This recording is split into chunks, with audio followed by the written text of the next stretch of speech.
Bismillahirrahmanirrahim. Yang terhormat Ibu Dekan Fakultas Ekonomi, Ibu Nurjana SE MSI. Yang saya hormati Wakil Dekan Fakultas Ekonomi, Ibu Rafika Asaf SE MSI. Yang saya hormati Kepala Program Studi Ekonomi Manajemen, Bapak Dr. Rudianto SE MM. Dan yang saya hormati pula Ibu Erwina SE MSI sebagai ibu pembimbing saya. Assalamualaikum warahmatullahi wabarakatuh.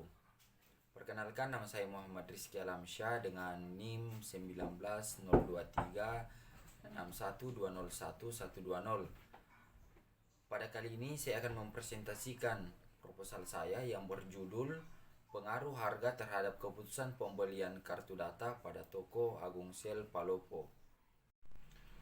Latar belakang pada proposal saya ini yaitu kemajuan zaman yang berbasis teknologi dan informasi membuat tingkat kebutuhan internet semakin meningkat. Masyarakat saat ini tidak terlepas dari gadget yang berbasis internet. Kebutuhan akan internet saat ini menjadi kebutuhan yang utama untuk dapat berkomunikasi dan memperoleh informasi. Kebutuhan penggunaan internet yang semakin meningkat telah disadari oleh para penyedia jasa layanan operator provider. Adapun rumusan masalah, yaitu berdasarkan latar belakang masalah tersebut, maka rumusan masalah dalam penelitian ini adalah adakah pengaruh harga terhadap keputusan pembelian kartu data pada Toko Agung Sel Palopo. Jadi kerangka pikir yang saya ambil untuk proposal ini berdasarkan judul dari proposal ada dua, yaitu harga dan keputusan pembelian. Jadi untuk jenis dan sumber data yang saya ambil, yaitu jenis penelitian ini merupakan penelitian lapangan atau field research, yaitu suatu jenis penelitian yang berusaha untuk mengumpulkan data dan informasi mengenai permasalahan di luar kepustakaan. Penelitian ini diperoleh dengan melakukan penelitian secara langsung terhadap kartu paket internet yang banyak digunakan oleh mahasiswa Fakultas Ekonomi dan Bisnis Andi Jema Palopo. Untuk sumber datanya ada dua. Yang pertama data primer atau primary data. Data primer yaitu data yang diperoleh dari responden atau empat objek yang diteliti.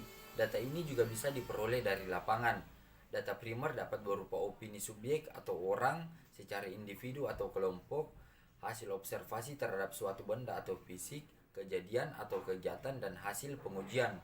Dan yang kedua adalah data sekunder atau sekunder data. Data sekunder adalah data yang diterbitkan atau digunakan oleh organisasi yang bukan pengolahnya. Data sekunder juga merupakan data yang telah diolah lebih lanjut dan disajikan baik oleh pihak pengumpul data primer atau pihak lain.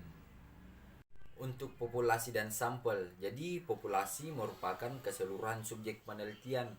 Penelitian populasi hanya dapat dilakukan bagi populasi terhingga dan subjeknya tidak terlalu banyak.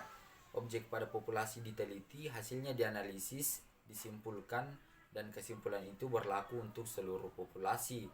Dan sampel adalah bagian dari populasi yang memiliki karakteristik yang relatif sama dan dianggap mewakili populasi.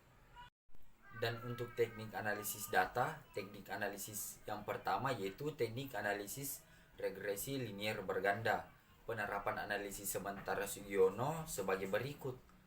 Apabila analisis regresi linier digunakan peneliti, bila peneliti bermaksud meramalkan bagaimana keadaan atau naik turunnya variabel dependen, bila dua atau lebih variabel independen sebagai faktor prediktor dimanipulasi atau dinaik turunkan nilainya, jadi analisis regresi berganda independennya minimal data atau dua. Yang kedua adalah uji koefisien determinan. Jadi fungsi dari uji koefisien determinan ini yaitu untuk mengukur sejauh mana kemampuan variabel bebas dalam menerangkan variabel yang terikat. Yang ketiga yaitu uji simultan atau F. Jadi fungsi uji F ini yaitu untuk mengetahui apakah semua variabel independen yang dimaksudkan dalam persamaan regresi secara bersamaan berpengaruh terhadap variabel dependen. Keempat atau yang terakhir adalah uji parsial atau uji T. Jadi uji T ini digunakan untuk menguji apakah pertanyaan hipotesis benar. Uji statistik T pada dasarnya menunjukkan seberapa jauh pengaruh suatu variabel penjelas secara individual dalam menerapkan. Sekian pemaparan dari proposal saya ini, semoga dapat bermanfaat untuk teman-teman semua. Kurang dan lebihnya mohon dimaafkan.